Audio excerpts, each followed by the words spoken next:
Hello everyone, कैसे हैं आप सब। उम्मीद करता हूं कि आप सब ठीक होंगे। आज मैं सिंड्रेला मूवी को एक्सप्लेन करने जा रहा हूं। तो चलते हैं मेन स्टोरी लाइन की तरफ।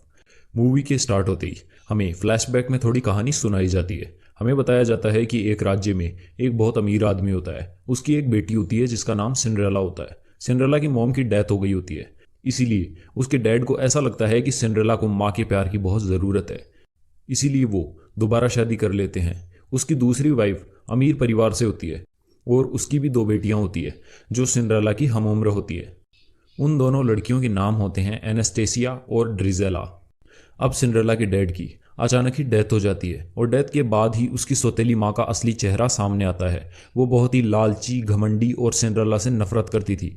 धीरे धीरे वक्त बीतता है। सिंड्रेला की सौतेली माँ ने उसको अपने घर में एक नौकरानी बना दिया होता है, लेकिन सिंड्रेला की दयालुता और उसका नेचर अभी भी दूसरों के प्रति बहुत ही सॉफ्ट होता है। अब कहानी प्रेजेंट में आती है और हमें सिंड्रेला को सोते हुए दिखाया जाता है। सिंड्रेला के अब बहुत सारे जानवर और पक्षी दोस्त होते हैं जिनसे वो बातें करती है, क्योंकि वो अकेली होती है। कुछ पक्षी आकर सिंड्रेला को उठाते हैं। अब सिंड्रेला अपनी सौतेली माँ और उनकी बेटियों के लिए नाश्ता बनाती है। उसी समय वो अपने सभी दोस्तों को भी खाना खिलाती है। सिंड्रेला के जो चूहे दोस्त होते हैं, जब वो खाना लेने बाहर आते हैं तो रास्ते में उन्हें लूसीफर दिखता है। दरअसल लूसीफर एक बिल्ली का नाम होता है जो कि सिंड्रेला की सौतेली मॉम की होती है और वो बहुत ही बुरी होती है। अब सिंड्रेला के चारों दोस्त चूहे लूसीफर से बचने का प्लान बनाते हैं। उनमें से एक चूहा लूसीफर का ध्यान हटाता है। तब तक बाकी तीनों चूहे बाहर चले जाते हैं। यहाँ पर हमें सिंड्रेला के सारे दोस्तों को दिखाया जाता है, जिनमें एक घोड़ा, एक कुत्ता, कुछ मुर्गियां और साथ ही 4 चूहे होते हैं। अब वो तीनों चूहे खाना लेकर वापस आ रहे होते हैं। तभी एक मोटू चूहे से खाना गिर जाता है और वो उसे उठाने में लग जाता है। तभी उसे लूसीफर देख लेता है और वो उसे एक कप के नीचे बंद कर देता है। अब तक सिंड्रेला भी उन तीनों माँ बेटियों के लिए नाश्ता बना चुकी होती है। सिंड्रेला उस कप को भी ट्रे में रख लेती है जिसके नीचे वो मोटू चूहा होता है। अब वो तीनों को चाय और नाश्ता दे देती है। थोड़ी देर बाद ड्रिजेला चीखती है। दरअसल वो चूहे वाला कप उसके नाश्ते में चला गया होता है। इस बात के लिए वो अपनी मोम से सिंड्रेला की शिकायत करती है।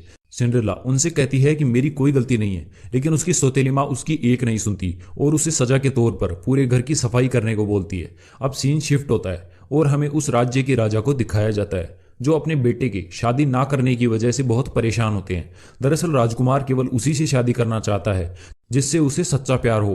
राजा किसी भी हालत में उसकी शादी करवाना चाहता है, इसीलिए वो एक पार्टी अरेंज करता है और उस पार्टी में उस राज्य की सभी कंवारी लड़कियों को आने का निमंत्रण देने को बोलता है। दूसरी तरफ हमें उन तीनों माँ बेटियों को दिखाया जाता है जो गाना गाने की रिहर्सल कर रही होती है। दरअसल सिंड्रेला की सौतेली माँ अपनी दोनों बेटियों को सभ्य बनाने की कोशिश कर रही होती है, लेकिन वो बहुत ही बेसुरी गाती है। तभी कोई वहां पर शाही फरमान लेकर आता है।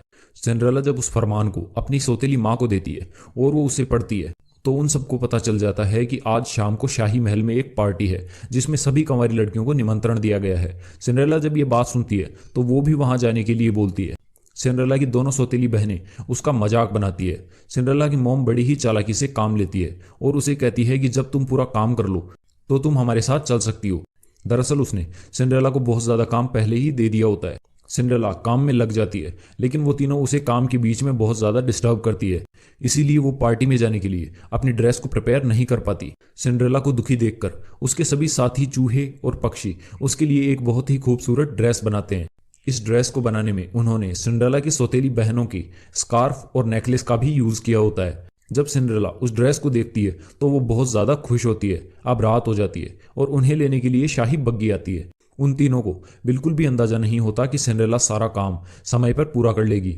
सिंड्रेला नीचे तैयार होकर आती है। इस बात से वो तीनों हैरान हो जाती है। सिंड्रेला की दोनों सौतेली बहनें जब अपना नेकलेस और स्कार्फ सिंड्रेला की ड्रेस में देखती है तो वो सिंड्रेला की पूरी ड्रेस को फाड़ देती है और उसे चोर कहती है। सिंड्रेला बहुत ज्यादा दुखी हो जाती है और वो एक जगह पर जाकर रोने लगती है। वो अपनी पूरी होप खो चुकी होती है। तभी वहां पर उसकी फेरी गॉड मदर प्रकट होती है और वो सिंड्रेला को बहुत ही खूबसूरत तरीके से सजा देती है। सिंड्रेला बहुत ही खूबसूरत लग रही होती है। वो फेरी सिंड्रेला को कहती है कि याद रखना, ये जादू ठीक रात 12 बजे खत्म हो जाएगा। अब सिंड्रेला भी शाही महल की तरफ निकल पड़ती है। दूसरी तरफ हमें महल में राजकुमार को दिखाया जाता है जो किसी भी कंवारी लड़की में इंटरेस्ट नहीं दिखा रहा होता। इस बात से राजा बहुत दुखी हो रहा होता है। अब तक सिंड्रेला भी महल में पहुंच जाती है। राजकुमार जब उसे देखता है तो वो उसे देखता ही रह जाता है। वो सिंड्रेला के साथ डांस करता है। इस बात से राजा भी बहुत खुश होते हैं। वो अपने सलाहकार से कहते हैं कि राजकुमार और उस लड़की के बीच कोई भी दखल ना दे सके। सिंड्रेला की सौतेली माँ और उसकी दोनों बहनें उस लड़की पे बहुत जलती है। दरअसल सिंड्रेला इतनी सुंदर लग रही होती है कि वो तीनों उसे पहचान ही नहीं पाती। अब राजकुमार और सिंड्रेला टहलते टहलते एक पार्क में पहुंच जाते हैं। जब राजकुमार सिंड्रेला को किस करने ही वाले होते हैं, तभी सिंड्रेला को याद आता है कि 12 बजने वाले हैं, यानी जादू खत्म होने वाला है। इसीलिए वो कुछ भी बताए बिना वहां से चली जाती है, लेकिन भागते भागते उसकी हील वहीं पर खुल जाती है। अब सिंड्रेला अपने घर आ जाती है। वो सारा जादू भी खत्म हो जाता है, लेकिन वो ग्लास की हील अभी भी खत्म नहीं हुई होती। दूसरी तरफ हमें महल में राजा के सलाहकार को दिखाया जाता है। राजा उस सलाहकार पे बहुत गुस्सा होते हैं। तभी सलाहकार राजा को बताता है कि मेरे पास उस लड़की की हील है जिससे राजकुमार किसी भी हालत में शादी करना चाहते हैं। दरअसल राजकुमार को सिंड्रेला से प्यार हो गया होता है। राजा उस सलाहकार से कहता है कि एक फरमान जारी करो जिसमें यह लिखा होना चाहिए कि जिस भी लड़की के पैर में ये हील फिट होगी वही राजकुमार की वाइफ बनेगी। जब ये बात सिंड्रेला, उसकी सौतेली माँ और उसकी दोनों बहनों को पता चलती है तो वो बहुत खुश होती है।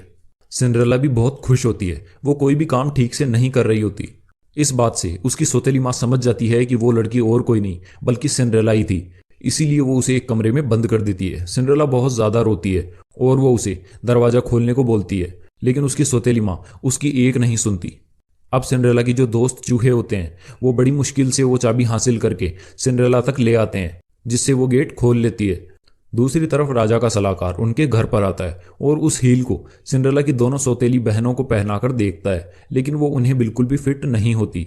इसलिए वो वहां से जाने लगता है। तभी वहां भागते हुए सिंड्रेला आती है। राजा के सलाहकार सिंड्रेला के पैर में वो हील पहनाने के लिए अपने एक सेवक को बोलते हैं।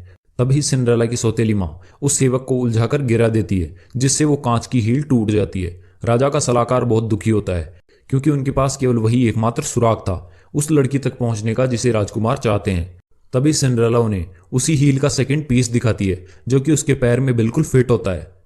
अब हमें दिखाया जाता है कि सिंड्रेला और राजकुमार की शादी करा दी जाती है और वो बहुत खुशी खुशी रहते हैं। इसी के साथ ये कहानी यहीं पर खत्म होती है। हम अगर कोई भी काम करते हैं तो बाधाएं जरूर आती है, लेकिन उस काम को करने का दृढ़ निश्चय हमें उन बाधाओं, उन रुकावटों से लड़ने की ताकत देता है। उम्मीद करते हैं आपको ये कहानी पसंद आई होगी। अगर आपको मेरी एक्सप्लेनेशन पसंद आई तो हमारे चैनल को सब्सक्राइब करना ना भूलें। Thanks for watching.